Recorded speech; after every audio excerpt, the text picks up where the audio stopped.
I used to think you could tell a life the same way you read a book. Cover, title, first line, and you knew what to expect. You learn the rhythm, the cadence, where the commas sit, where the plot will bend. Love, for me, felt like that. Comfortable, predictable. The kind of story you could set down and pick up again a year later without missing a beat. That illusion died on a Tuesday night. My name is Mark. I met Emily in college the month I turned 21, when the world still felt full of promises and directions. We married right after graduation, bought a modest house with a crooked mailbox, and spent Sundays mowing the lawn and trying new recipes. Within 5 years, we had Lily, our bright and relentless daughter, and Ethan, small and furious, our son who liked planes and explosions and used to fall asleep before dinner. We built a life the way people build a sculpture, slowly, with intention, chip by chip. People in our neighborhood used to nod when we walked by. Good family, they'd say, and that shorthand made me proud. I worked in middle management at a local manufacturing firm. Emily taught middle school. She loved literature, the way some people love religion. She taught kids to underline metaphors the way saints used to pray. We argued about small things, library fines, crowded grocery aisles, whether to repaint the kitchen, and made up over late-night takeout. I thought that was real, solid. Then the messages started. It wasn't a single cathedral stone moment. Infidelity rarely is. It's a series of small cracks, left unattended until the whole facade surrenders. The first crack was a phone that buzzed and never stopped buzzing the way most phones do when someone's trying to reach you. I picked it up because Emily had left it face down on the couch. I saw a notification from a contact listed simply as a sleeping swell of dread rose through me. I touched the screen just to preview. A message with a half-smiley heart and a timestamp from an hour earlier. Later, can't wait. I put the phone back down, hand trembling. I wanted to ask her about it in that second full of adrenaline. Who is Elle? What does this mean? But instead, I did something worse. I let doubt germinate. I told myself not to act until I had proof. When you make that choice, to observe rather than to speak, you step out of the role of husband and into the role of detective. I began to notice new habits, the way Emily closed tabs after a call, the way she took work calls outside on the porch, the way she laughed at messages while I watched the TV. I watched her at dinner like a man watching a foreign film, trying to decode punctuation and tone. The weekend, she told me she was leaving town for a writing workshop. Something in my throat settled into a hard knot. She'd always loved those 2-week residencies artists get, the sort of thing that looks good in a CV and seems harmless.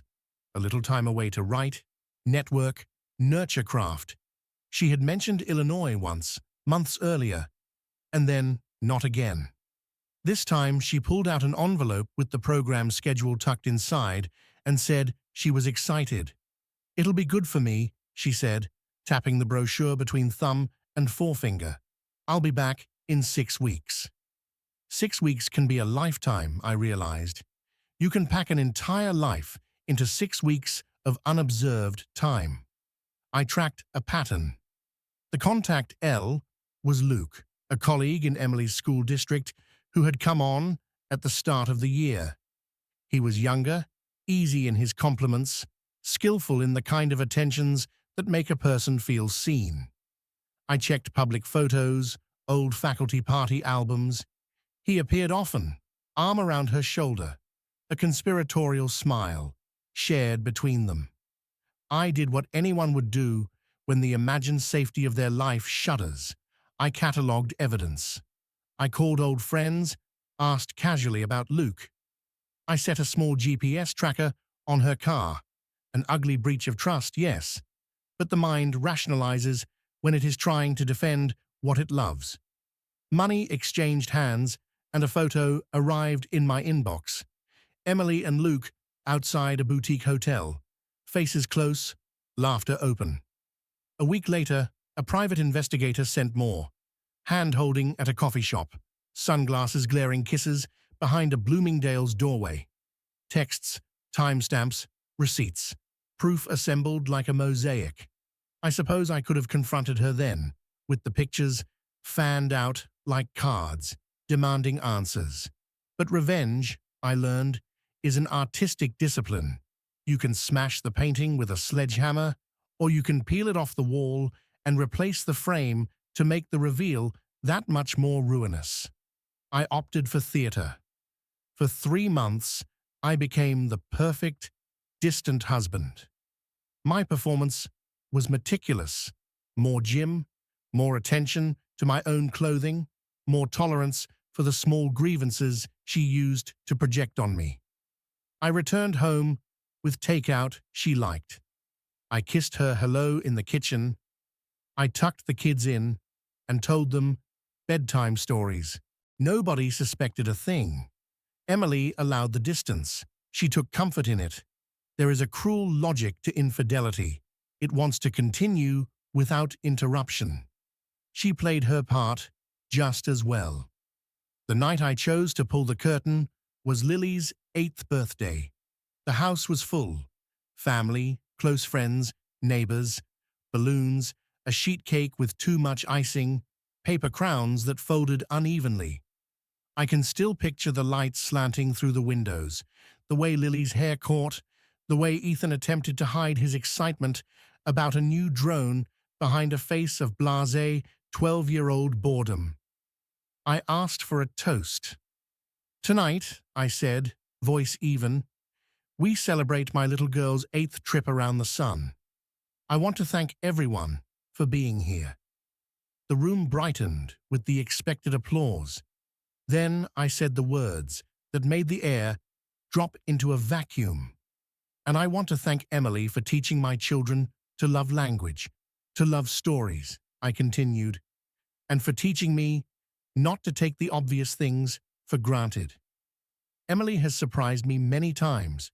Tonight, I want to show everyone a different kind of surprise, something she ought to explain. A nervous laugh from someone in the back.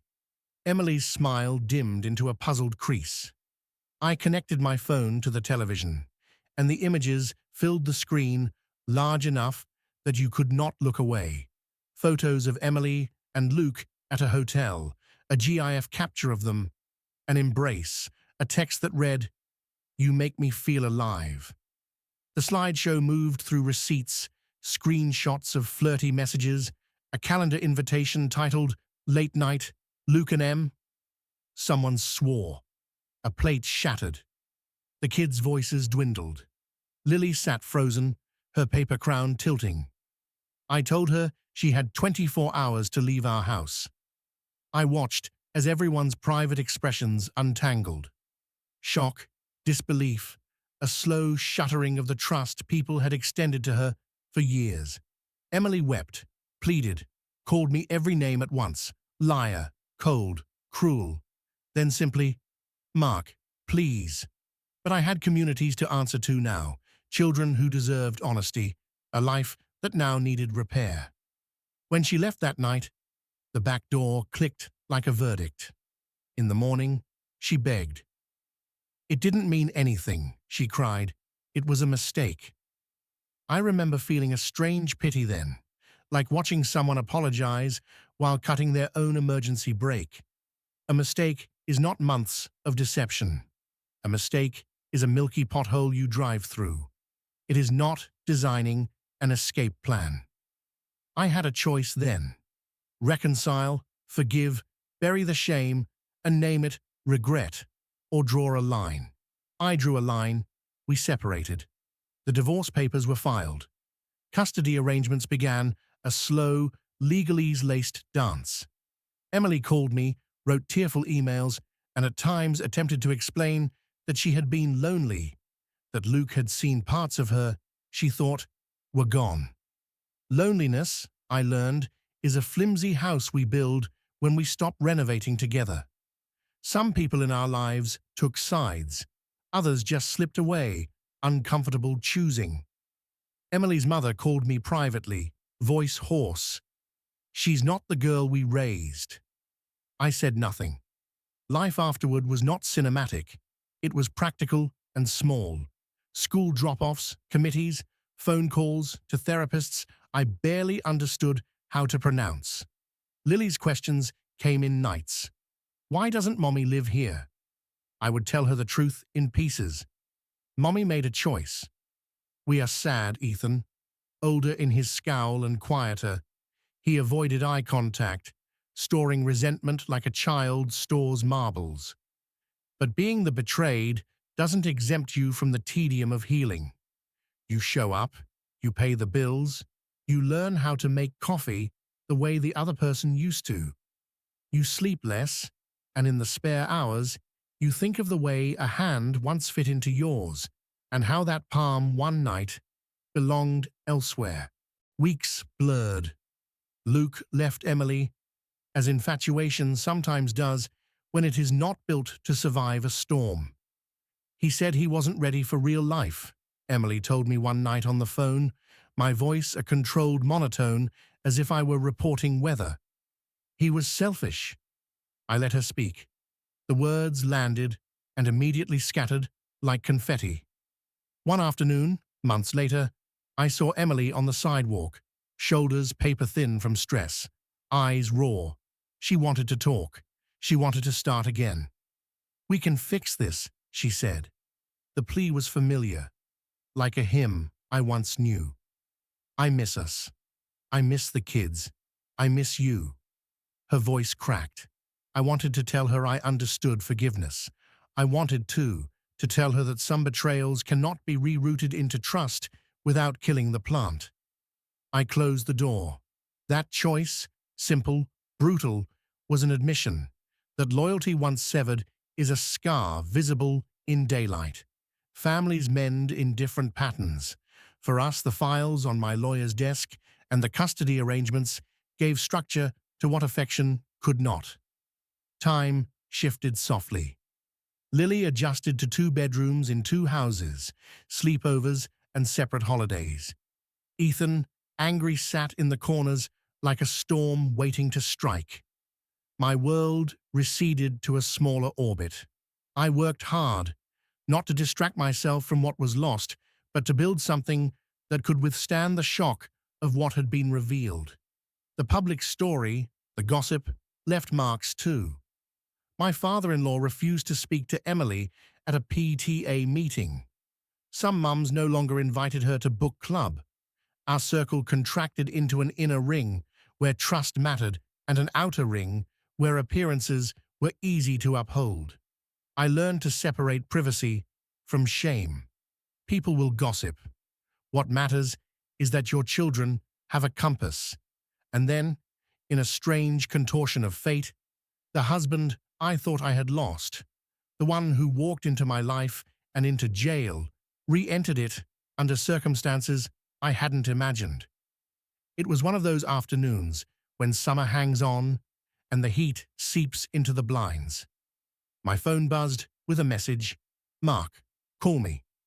My ex-husband's voice on the line was ragged. His jaw had been rearranged in a prison scuffle.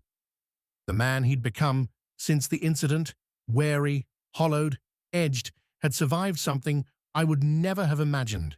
For 7 years, he had been gone, in the way absence can be absolute. Now, out of the blue, he was back to the small, skeletal rhythms of visitation schedules and school events where he stood outside with a cane and a careful smile. The children, older now, adjusted in their own fashion. Lily, awkward with teenage edges, accepted his presence with a cautious grace. Ethan, chest fuller, still folded himself apart, and together in the rough cycles of adolescence. I won't sugarcoat the aftermath. Some of the families who had once been close chose sides. Some relationships dissolved into legal letters and the cold message of blocked numbers. I was not immune to the silent verdicts of small-town sympathy. People breathe community like oxygen. When it becomes poisoned, you notice it in your throat. Yet there is a strange mercy in time. It allows wounds to crust over enough for the world to be manageable again. It allows people to rebuild. In the city's rhythm, I found a small acceptance of a new life. I planted herbs on the balcony and learned to bake a chicken that didn't fall apart. I stopped imagining Emily's face in every stranger and started recognizing the possibility of a different future. This is not to say revenge and justice do not share a stage. We had to go to court. The evidence had weight. The judge assigned a plan that favored the kids' stability. Primary custody arranged with carefully scheduled visitations. Alimony negotiations became mechanical and legal, two people drawing boundaries with a third, in different language. Luke faded into a footnote, another character who had burned hot and then left. Emily repaired in ways only she could. We remained, for a while, neighbors in a life that had once been a joint map. But the house, the bed, the shared morning coffee had vanished like a city in fog. The hardest moments were private. Nights when I'd hear Lily call for mommy in sleep and realize how often children dream of completeness. I'd go to her room and sit in the dark and let my hand fall on the duvet. Forgiveness, mine or theirs, is not immediate. It is a long and grinding thing, a negotiation between memory and the immediate needs of family. I began to write because you cannot carry grief on the back of the day forever. Writing was small therapy, lists, reflections, letters to people who would never read them. I catalogued the details, how betrayal smells like cheap cologne, how your memory replays a small laugh and refuses to let go. There is a certain sanctity in remembrance as an act of control, in shaping the story you get to live inside. Years passed. The worst of the scandal faded into whispers, then into silence. People get tired of saying the same thing. My children grew thicker skins and better armor. My life knit itself into a new fabric. I dated only once, a quiet thing that lasted 3 months and taught me more about boundaries than affection. I learned how to be tender without being naive. And then, one morning before school, Lily, who had always been an early riser, came into the kitchen with a folded paper in her hand. "Dad," she said, too composed for an 8-year-old, "I put in for the school writing competition." I blinked. "That's wonderful," she shrugged, the way teenagers do when they want to be casual about obvious things. "I used to hide in your office and read the stories you keep in the drawer. I want to enter." There was a phrase that came back to me then. The possibility of being rebuilt. You rebuild people in smaller acts, reading a story together, fixing a broken shelf, pretending not to hear another person's new name on the lips of someone you once trusted more. I taught my children to be brave and to be kind. I taught them how to read the signs of someone who loves them and someone who uses them. I told them about the difference between longing and loyalty. I told them sometimes you can be sorry and still be wrong. A few years later, walking Lily down a walkway at her high school graduation, I felt a strange peace. The life we had crafted had broken and reformed into an architecture that fit the version of us who had survived. The shape of marriage had shifted in my mind into something less absolute. It was not a shrine, it was a tool in the hand of two people who either chose to build or to walk away. Emily's absence remained a whisper, sometimes a dull ache. But grief is a home we learn to live in. It becomes a room you visit less often. The story, for me, had shifted from the single, monstrous moment of betrayal to a long arc of learning. Forgiveness where deserved, accountability where necessary, and the stubborn, sometimes unglamorous craft of rebuilding a life you did not expect to inhabit alone.